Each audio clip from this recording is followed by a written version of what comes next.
मेरी खुद की बहन को एक आत्मा ने इतने खतरनाक तरीके से पोजेस किया कि उसकी जान तक खतरे में आ गई। जिस किसी ने भी देखा ये कह दिया कि वो आत्माएं इसे अपने साथ लेकर अपनी दुनिया में जाएंगी ही जाएंगी और ऐसा होने से कोई नहीं रोक सकता।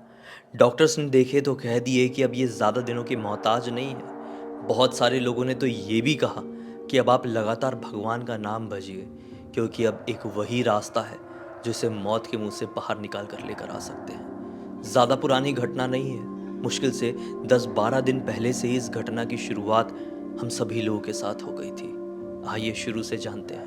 ब्लडी सत्य के आज के इस एपिसोड में मैं आप सभी लोगों के सामने अपने किसी इतने करीबी की कहानी लेकर आ गया हूँ कि बताने से पहले मैं अंदर से काँप रहा हूँ, लेकिन बाहर से खुद को कंट्रोल करने की पूरी कोशिश करूँगा। तो इस घटना की शुरुआत हुई थी जन्माष्टमी के 3 या 4 दिन पहले से।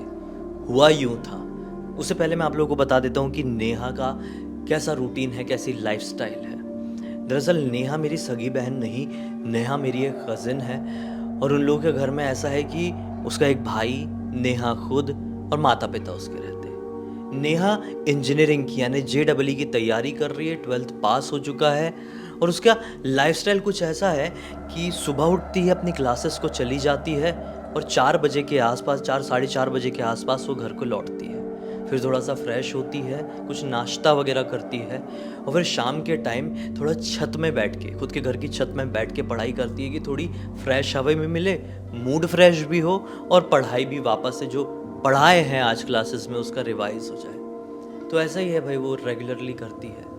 अभी से यानी जन्माष्टमी से 3-4 दिन पहले की बात है।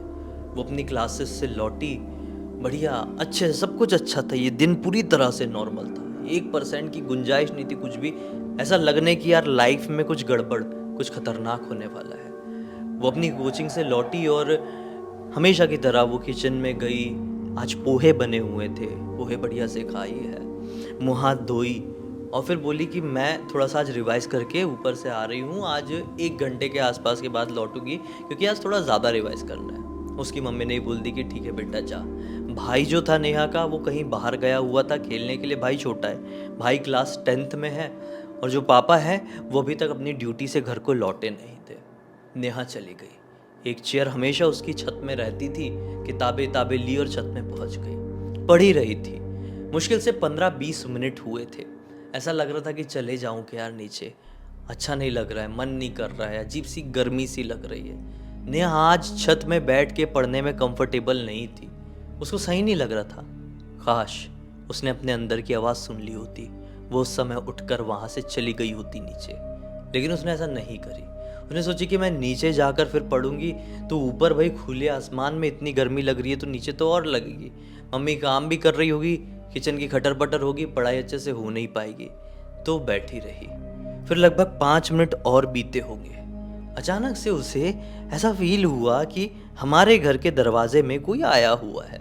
मतलब घर का दरवाज़ा, ऐसे घर का दरवाज़ा है, फिर थोड़ा सा आंगन है और फिर घर का मेन गेट है। वो छत में बैठी हुई थी, एक ही फ्लोर का उनका घर। उठ के गई, मतलब छत की बाउंड्री तक गई देखने के लिए कि नीचे कौन आया हुआ है। तो क्या देखती है कि एक पड़ोस वाली आंटी है जो कि उनके घर के गेट के सामने अपनी, मतलब उसकी चोली है वो आंटी की, उसमें चावल और सिंदूर है, निकाल निकाल के ऐसे 7 गोले बना रही है। ये देखती रही कि वो आंटी और क्या करती है। 7 गोले वो आंटी का बना के हो गया तो आंटी ने चोरी चोरी से अपने पोटली से, मतलब जो भी चोली कहेंगे उससे, और चावल निकाली और इनके घर का चक्कर मारने लगी।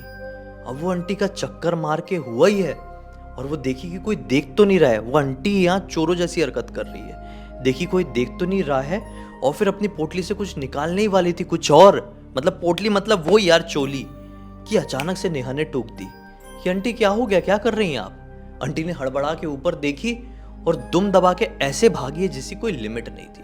भागी बहुत गंदी तरीके से, लेकिन भागते भागते आंटी के पोटली से, चोली से कुछ तो गिरा। अब वो क्या गिरा था नेहा ने ये देखना ठीक नहीं समझी। उतने में नीचे से मम्मी की आवाज़ आई, नेहा नेहा ज़रा नीचे आना। और नेहा चली गई।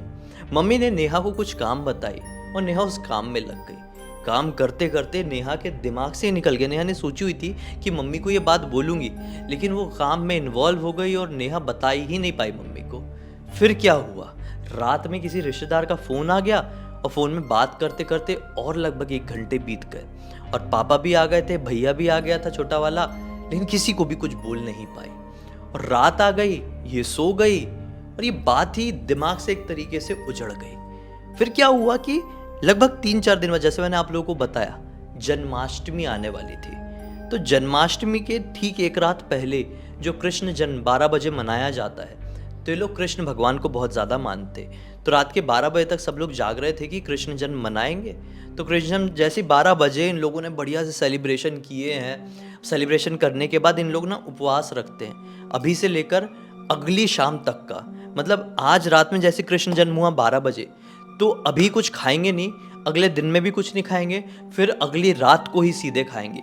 जब भी तिथि कृष्ण जन्माष्टमी की ख़त्म होगी तभी ये कुछ भी खाएंगे। तो ऐसा ही किए इन लोगों ने, बढ़िया से पूजा किए, अच्छे सेलिब्रेट किए और 1 बजे के आसपास सब लोग अपने अपने कमरे में सोने के लिए चले गए। छोटे वाले भैया का कमरा अलग था, उसका नाम शुभम है, उसका कमरा अलग था। नेहा का कमरा अलग था, माता पिता का कमरा अलग था। सब लोग अपने अपने कमरे में चले गए और नेहा 2 मिनट हुआ नहीं है अपने बेड में लेटी है और उसको नींद आ गई फटाक से। इससे पहले कभी ऐसा हुआ नहीं था, नेहा को इतनी जल्दी नींद आती नहीं थी। और वो सोई ही, उसे सोए हुए ज़्यादा समय नहीं हुआ था कि उसको एक अजीबोगरीब सपना दिखाई देना शुरू हुआ। कृष्ण जन्माष्टमी के 12 बजे से जस्ट बाद की बात है ये। उसको दिखाई दिया कि मेरे आसपास का सब कुछ घूम रहा है, गोल गोल गोल गोल घूम रहा था और अचानक से सब कुछ रुक गया, सब स्थायी हो गया। और एक अजीब सी सपने में ऐसी पी करके जो आवाज़ आती है ना कई बार हमारी कान में, जब कोई बहुत ज़ोर से ऐसा कान में लग जाए ऐसी आवाज़ आने लगती है, वो वाली आवाज़ इसको सपने में सुनाई देने लगी। और फिर अचानक से ये देखती है कि मैं अपने कमरे में ही लेटी हुई हूँ। इसके ये आखिरी वाला कमरा है, हाँ। तो इनके बैकयार्ड वाले, मतलब जो बैक साइड में जो इनका आंगन है, वहाँ से चल के इसके कमरे में एक आदमी घुसता है। वो आदमी दिखने में कैसा है पता है? एकदम मोटा है, लंबा है, पेट निकला हुआ है बहुत, और उसकी बड़ी बड़ी सफ़ेद दाढ़ी है, बड़ी बड़ी मूंछ है और टकला है और एकदम जो डार्क कलर के काला होता है ना वैसा है। बहुत डरावना दिख रहा है, आंखें भी लाल है एकदम, बड़ी बड़ी आंखें करके। इसके पास आया है, पलंग से ही थोड़ा दूर खड़े होकर उसको ऐसे ऐसे करके बुला रहे, आजा आजा चल मेरे साथ, तुझे मेरे साथ चलना होगा। ऐसा बहुत गंदी, बहुत वियर्ड आवाज में बोल रहा है। और उस मोमेंट में नेहा को ऐसा लगा कि मेरी सांसें रुक गई है। वो जोर जोर से सांसें लेने लगी। पता नहीं ये सब होते हुए कितना समय हो गया था। नेहा को तो ये मालूम भी नहीं था कि ये सपना है यार, कि सच्चाई उसे कुछ भी नहीं मालूम था। लेकिन एक जोरों की चीख उसे सुनाई दी और उस चीख के साथ वो होश में आई। अब वो जागी तो वो समझी कि एक बुरा सपना था, लेकिन ये चीखा कौन? साइड में देखी तो उसकी मम्मी खड़ी होके चीख रही है।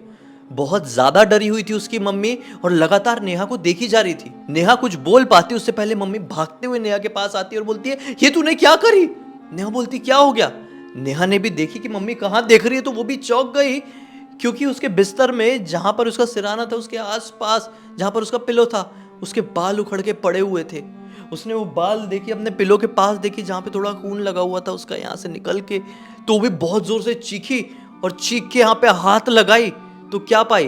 इतने पार्ट के बाल वो उखाड़ी हुई है और वहां पे पड़े हुए हैं। इतने पार्ट के, मतलब पूरे बाल गायब हो गए थे। वो बहुत जोर जोर से रोने लगी, क्योंकि नेहा बचपन से ही अपने बालों से बहुत ज़्यादा प्यार करती थी। उसे अपने बाल बहुत ज़्यादा पसंद थे और उसके बाल सच में थे भी बहुत अच्छे। तो बहुत ज़ोर से चीखी और इन दोनों की चिल्ला चोट के कारण इसके पापा और भैया भी आ गए। सुबह का वक्त हो गया था। क्या हो गया बोले तो देखो कैसे लड़की ने बाल उखाड़ दी है, रो रहे। अब पिताजी का काम क्या बनेगा? पहले शांत कराए माहौल को, डरेंगे डराएंगे नहीं, पहले शांत कराएंगे। तो शांत कराए, बोले कुछ नहीं है यार, बुरा सपना देखी होगी। अरे इसकी बुआ जी, मेरी बहन भी, उधर वाली जो बहन है वो भी कई बार करती थी, ऐसा कुछ नहीं है, बचपन में ऐसा हो जाता है, कई बार हम ऐसे सपने देख लेते हैं, समझ में नहीं आ पाता है, सब कुछ नॉर्मल है। चलो थोड़ा सा यहाँ पे अपन दवाई ववाई लगा दो इसको, ठीक है सब कुछ, जन्माष्टमी है, चलो अच्छी तैयारी करना है। पापा भी अंदर से डर गए थे इसके, लेकिन चीज़ों को नॉर्मल करने की कोशिश की। और डैडी लोगों का, पिताजी लोगों का मिजाज ऐसा होता ही है, कुछ भी कितना भी खतरनाक हो जाए जीवन में, वो अपने परिवार को पहले नॉर्मल रखने की कोशिश करते हैं। भले ही अंदर से कितने भी डरे रहेंगे, घबराए रहेंगे, लेकिन अपने परिवार के सामने ऐसे बन के खड़े रहते कि नहीं कुछ नहीं है, सब कुछ ठीक है, मैं हूं ना, सब संभाल लूंगा। तो ऐसे ही बिहेव उसके पापा ने भी किए, लेकिन अंदर से तो डर गए थे। अब खैर दिन था, जन्माष्टमी का दिन था, पूजा करनी थी आज भी, तो ये दिन पूजा पाठ में सब कुछ में चले गया और पता नहीं चला कब रात का वक्त आया। अब उपवास तोड़ना था, खाना खाना था। खाना खाने के लिए लोग बैठे ही हैं कि अच्छा अच्छा पकवान बना हुआ था, पूड़ी बनी हुई है, सब्जी, खीर, पकोड़े बने हुए, अच्छा अच्छा पकवान बना है। नेहा के सामने दिया, नेहा को खीर पूड़ी बहुत पसंद, देखते से ही जोर से चिल्लाई और क्या बोलती है कि घर में आज मांस क्यों लाए हो, क्योंकि ये घर में जीवन में चिकन कभी नहीं बना था। भड़क के बोलती है कि ये मांस क्यों लेकर आए हो। मम्मी भैया पापा सब बोल रहे हैं कहाँ मांस है भाई, खीर पूड़ी तेरा फेवरेट। नहीं नहीं नहीं करके ऐसा लात मारी थाली को, थाली भिगा के दीवार में टकराई है और ये रोते हुए भागी अपने रूम में और दरवाजा पटक के बंद कर दी। भैया पापा मम्मी सब देखते रह गए कि ये क्या हुआ नेहा को। भागती हुई मम्मी भी अंदर गई, तो अंदर जैसी गई तो ये रो रही थी। थोड़ा नॉर्मल कराई मम्मी ने और बोली सब ठीक है ना, कोई परेशानी तो नहीं है बेटा, तू सच सच बता, मुझे डर लग रहा है तेरे लिए। उसने बोली नहीं मम्मी ठीक हूँ, बस थोड़ी तबीयत ख़राब लग रही है, नींद भी बहुत ज़ोर से आ रही है, मैं कल खाना खा लूँगी, मैं सो रही हूँ। तो मम्मी को ऐसा लगा कि चलो हो सकता है कुछ भी कारण होगा XYZ, आज इसको थोड़ा रिलैक्स दे देते हैं, आज इसका बेड डे था। होता है हम लोग की लाइफ में भी एक बेड डे आता है जब हमें बहुत चिड़चिड़ापन लगता है, और इसको तो बाल वाल उखड़े हुए थे, ये बाल से अपने बहुत प्यार करती थी। तो मम्मी ने समझी, बोली ठीक है बेटा सो जा तू। इस वक्त रात के तकरीबन 10 साढ़े 10 बज रहे होंगे। वो सोने के लिए चली गई, ये लोग भी अपने काम में लगे रहे। सोए हुए पता नहीं नेहा को कितना देर हुआ होगा, फिर से उसे एक ऐसा ही सपना दिखाई दिया, लेकिन इस बार उसके सपने में एक वो काला वाला टकला वाला व्यक्ति नहीं आया, बल्कि दो आए। ये दोनों आज बहुत ज़्यादा डरावने दिख रहे थे और दोनों ऐसा ऐसा करके अपने पास बुला रहे, आजा हमारे साथ चल, तुझे हमारे साथ चलना होगा। तो फिर से चीखते हुए इस बार उठी। अब मम्मी भागती हुई आई तो लगभग रात के 1:30 बजे हुए थे, मम्मी लोग भी सो गए थे, लेकिन मम्मी चीखने की आवाज़ से भागते हुए आई, पीछे से पापा, पीछे से भैया, और फिर से देखी मम्मी ने तो और इसने इस साइड के भी बाल उखाड़ दिए, इधर के भी बाल गायब, अब इधर के भी बाल गायब, और रो रही है ज़ोर ज़ोर से। तो मम्मी ने भी देखी और मम्मी भी अब घबरा के रोने लगी, छोटा वाला भैया भी रोने लगा कि क्या हो गया, कुछ तो गड़बड़ हो गई है। मम्मी ने बोली प्लीज़ इसको कहीं दिखाओ, ठीक करो चीज़ें, कुछ तो ठीक नहीं है बच्ची के साथ, बड़ी परेशानी हो गई है। पिताजी ने बोले ठीक है भाई, सुबह बात करनी पड़ेगी किसी से। सुबह हुई, अभी तक नेहा ने कुछ नहीं बताई थी कि वो आंटी को क्या करते हुए नेहा ने देखी है। पिताजी ने आस पड़ोस में बात की, पहचान वालों से बात किए, आस पड़ोस में मतलब ऐसे ही नहीं, किसी से भी नहीं, क्योंकि पड़ोसी ने तो ये हरकत की थी।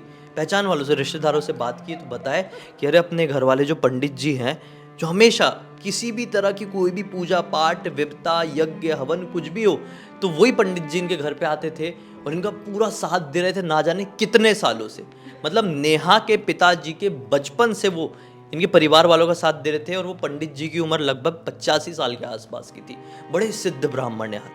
तो पंडित जी को फ़ोन लगाया गया, तो पंडित जी के शिष्य ने फ़ोन उठाया और बोला कि पंडित जी और हम तो ज़रा बाहर आए हुए हैं, दिल्ली, MP के रहने वाले ये लोग। इन लोगों ने बोले, पंडित जी लोगों ने, कि हम तो दिल्ली आए हुए हैं और 7 दिन बाद लौटेंगे। तो नेहा के पिताजी ने बोले कि पंडित जी से बात कराइए। पंडित जी को पूरी बात बताई गई फ़ोन में। पंडित जी ने बोले अरे ये तो थोड़ा डरा देने वाला है, एक काम कीजिए, हम तो 7 दिन बाद ही लौट पाएंगे, यहाँ पे हम एक बड़े यज्ञ के लिए आए हुए हैं। इन 7 दिनों तक एक तरीका है, रोज़ शाम को आप 7 बजे के आसपास लड़की के शरीर से 7 बार नींबू का उतारा करो और एक चौराहे में बजरंगबली का नाम लेकर छोड़ दो। जो भी विपदा होगी आपके घर से भाग जाएगी, नींबू के साथ बजरंगबली का नाम सुन के भाग जाएगी। और बाकी 7 दिन बाद हम आएंगे, फिर देखेंगे कि क्या परेशानी है, क्या दिक्कत है। पहले शाम को ही ये किया गया, ठीक है। आज रात में नेहा को वो वाला डरावना सपना नहीं आया, ना ही नेहा ने अपने बाल उखाड़ी थी। घर वालों को अच्छा लगा कि अरे एक बार में ही इतना बड़ा आराम मिल गया। फिर दूसरी शाम को किया गया तो नेहा को सपना तो दिखाई दिया, वो दोनों लोग भी दिखाई दिए, लेकिन अब वो पीछे दौड़ रहे हैं, जंगल में इसके पीछे दौड़ रहे हैं, इसको पकड़ने की कोशिश कर रहे हैं, लेकिन नेहा बच बच के निकल जा रही है। ऐसा सपना दिखाई दिया। नेहा ने सुबह उठ के बताई है तो घर वालों को लगा कि चलो ठीक है, सपने का मतलब ये है कि आप उन चीज़ों से फाइट कर ले रहे हो, चलो सब कुछ अच्छा हो रहा है। लेकिन सिर्फ इनको लग ही रहा था कि सब अच्छा हो रहा है। सुबह उठी नेहा तो अपने खाने के निवाले को हाथ ही लगाई है ना, तो उसका पूरा शरीर कांपने लगा। मतलब खाना वो खा ही नहीं पाई आज दोपहर में। मतलब आज हो चुका था इस कांड को होते हुए लगभग तीसरा दिन, और वो खाना ठीक से नहीं खा पाई थी, और अब तो एक निवाला भी नहीं खा पाए। फिर शाम होते होते तक वो सिर्फ आधा गिलास ही पानी पी पाई थी, वो भी ज़बरदस्ती करके। दिन भर की वजह से उसे बहुत डिहाइड्रेशन हो गया था, तो इस वजह से रात होते तक वो बिस्तर से उठ नहीं पाई थी। लेकिन घर वालों ने फिर से वो उतारा किए, उनको लगा कि सब ठीक हो जाएगा। रात में फिर से कोई वैसा डरावना सपना नहीं आया, लेकिन वो लोग तलवार लेके इसके पीछे एक अंधेरी रास्ते में इसके पीछे दौड़ रहे थे, बस इतना ही सपना आया। बाल भी नहीं उखड़े थे। ऐसा करते करते 7 दिन बीत गए। नेहा दिन में मुश्किल से आधा गिलास पानी पी लेती थी, और वो भी बहुत ज़बरदस्ती करने के बाद। खाना वाना पूरी तरीके से कंप्लीटली बंद हो चुका था, पता नहीं कैसे जी रही थी। 8वें दिन बाबा जी पहुंचे, बिना बताए डायरेक्टली दिल्ली से इनके घर पर लैंड किए हैं। मतलब डायरेक्टली लैंड नहीं किए, डायरेक्टली पहुंचे हैं। और बच्ची को जैसे ही देखे भड़क गए इन लोगों के ऊपर। बोले तुम लोगों को समझ नहीं है क्या, दिमाग नहीं है क्या? बच्ची की हालत देखो कितनी खराब हो गई है। 10-12 किलो वजन तो घट ही गया होगा। इन 7 दिनों में कितना खाना खाई है इसने? तो इन लोगों ने बोले कि खाना तो बिल्कुल भी ना के बराबर खाई है, और पानी भी नहीं पी रही थी। तो बाबा जी ने बोले डॉक्टर के पास लेके क्यों नहीं गए थे? इन लोगों ने बोले बाबा जी डॉक्टर सॉल्व नहीं कर सकता था, आपने जो बताया उससे आराम मिल रहा था, सिर्फ खाना खा के नहीं हो रहा है, बाकी ये बाल उखाड़ना बंद हो गया। बोले बस, बाबा जी ने रोक दिए। आप लोग पढ़े लिखे हो, इतनी तो समझ होनी चाहिए ना कि इतना शरीर इतना डाउन हो गया है, हिल नहीं पा रही है बिस्तर से, थोड़ा डॉक्टर के पास ले जाते, बॉटल वॉटल लगती तो शरीर में ताकत रहती, बाकी सारी चीज़ें तो हम देख लेंगे। आप जल्दी जल्दी फटाक से इसको डॉक्टर के पास लेके पहुंचिए। डॉक्टर के पास पहुंचे हैं तो डॉक्टर लोगों ने ये बोल दिए भाई कि इसको 2 दिन तक एडमिट रखना पड़ेगा। बस पहले दिन एडमिट किए, इसको एक पर्सनल वार्ड दे दिया गया था, तो तीनों लोग रुक गए। माता जी, पिताजी, भाई साहब तीनों रुक गए थे, छोटा वाला भैया मतलब सब रुक गए। फिर अगली शाम आई, लगभग 5 बजे रहे होंगे, बाबा जी का फ़ोन आया। बाबा जी ने बोले कि हमें जल्द से जल्द हवन कराना पड़ेगा, कल शाम को ही।